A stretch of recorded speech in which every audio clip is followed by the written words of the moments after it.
M9 9mm pistol replaced the M1911 45 ACP for the U.S. military in 1985 as their service sidearm. But in January 2017, the Army just announced it's adopting the Sig P320, which is a very modular pistol, and this will be the XM17.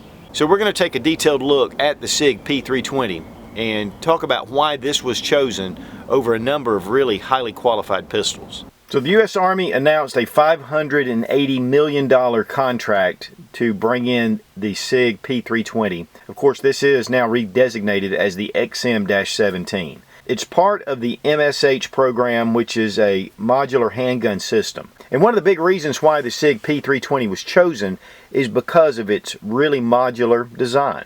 It's a highly modular pistol. I did a review on this recently on the compact, which this is the compact version.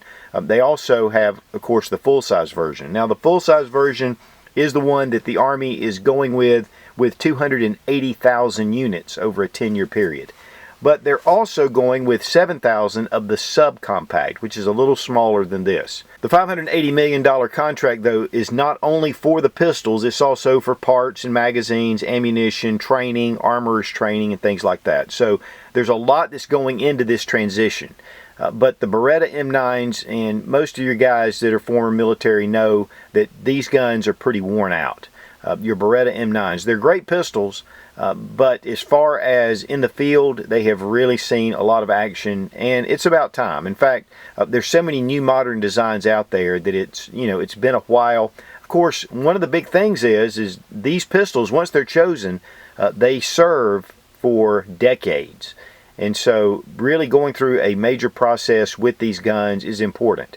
One of the big things with the Beretta was that, when they were first introduced, they had some slide cracking and had something to do with some of the metallurgy, and there were some issues that went with that up front. I mean, right up at the beginning. So, the U.S. Army wants to make sure that they're coming in with a pistol that is solid. And of course, Sig is just legendary for its real high quality. But there was some surprise that the Sig P320 was chosen over the Glock. And one of the reasons is because the U.S. Marine Corps, at least in some of their Special Forces units, had adopted the Glock 19.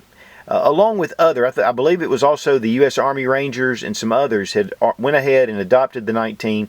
Plus, this pistol already serves in a number of Special Forces and Spec Op units all over the world. So this has been approved for use in the U.S. military, but as far as the U.S. Army goes, its official sidearm is the P320. One of the big things about this pistol, of course, is the modularity. So first thing we're going to do is make sure the gun is unloaded, empty magazine, and the chamber's empty. So we're going to go ahead and disassemble this gun. I'm going to show you what makes it so modular. We're going to bring the slide back, take your takedown lever, bring it down, and then release the slide. As you noticed, I didn't have to pull the trigger. This is, of course, your barrel and your recoil spring guide rod, which is typical for most of your handguns or modern handguns. Now this is the big difference. You pull out your takedown lever, and it has to get past the detent, and then we just pull out on this unit. This is what's considered the gun. The rest of these are just parts. And of course, this traditionally has been known as your frame. But with the Sig design, you've got a very modular unit. What makes this so unique? Just in the fact that if you have problems with your gun, you could switch this out very easily.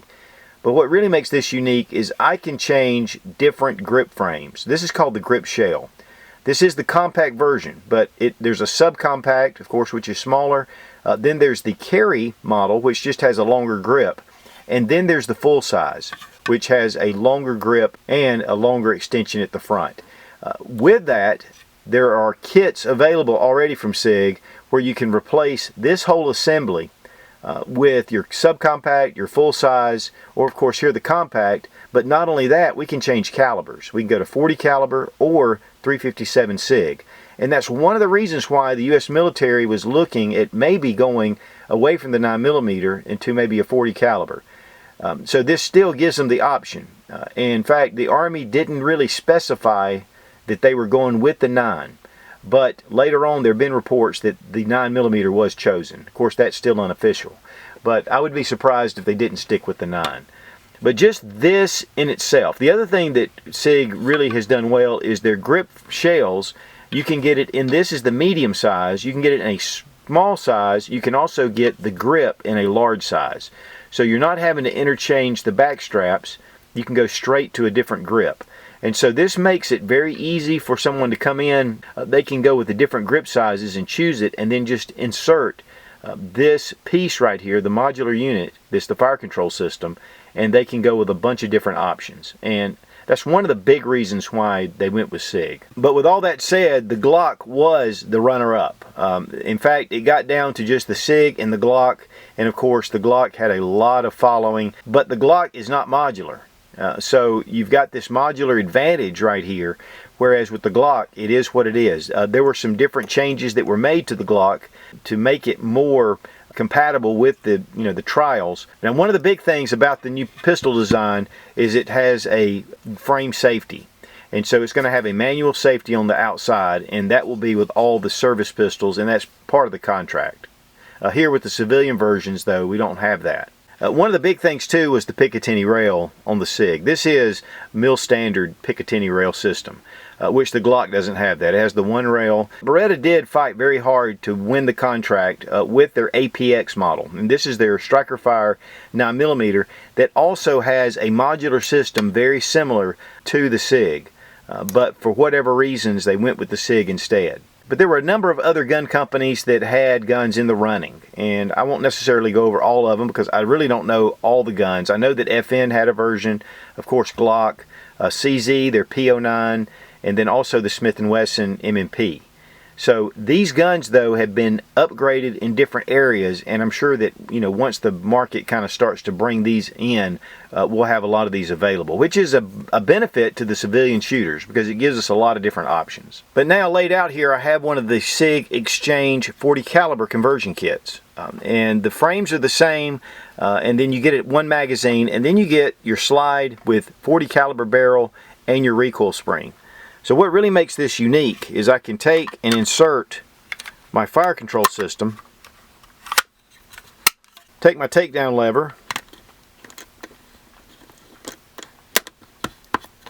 and it has to go past a detent, so it makes it a little bit difficult at first, and then just work the slide stop into the other side.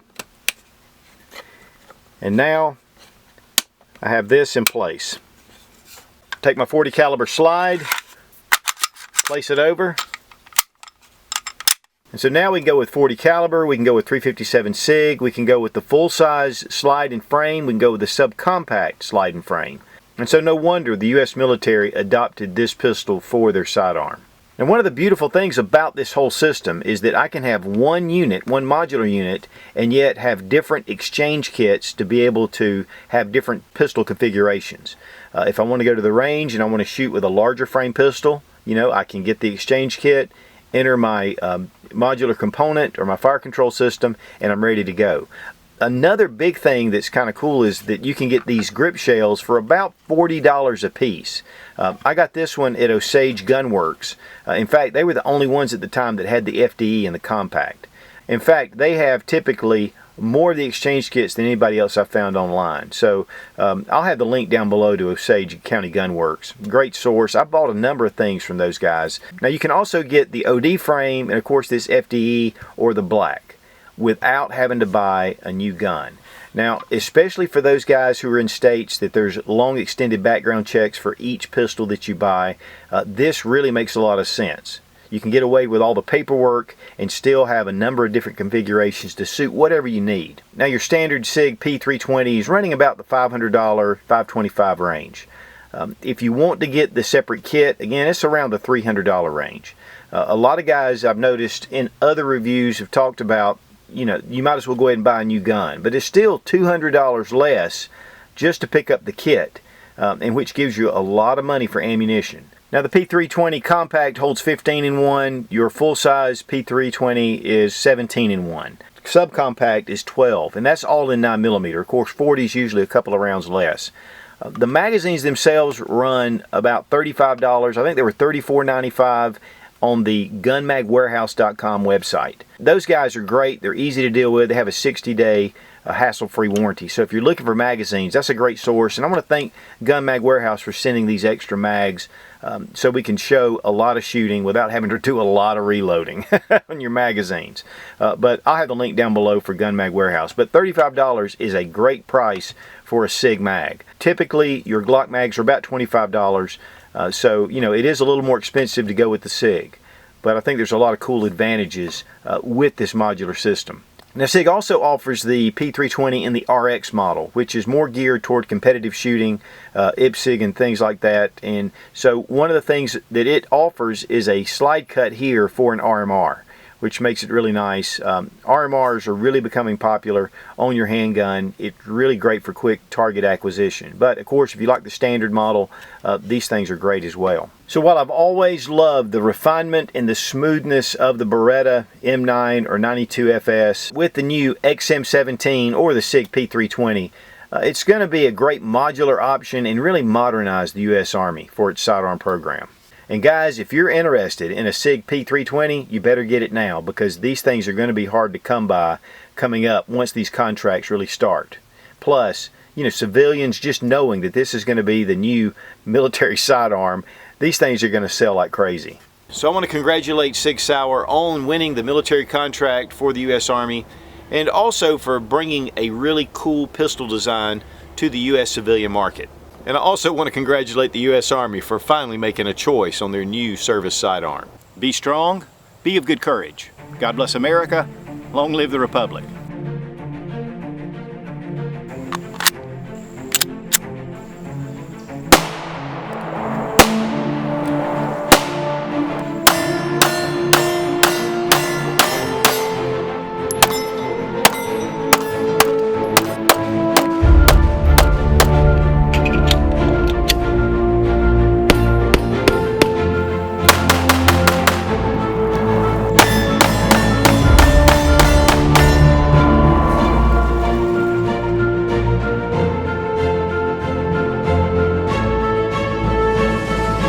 Engagements over the past. The Beretta M9 9mm pistol replaced the Glock and has served in a number of different engagements from as its now current service sidearm. And a longer slide or longer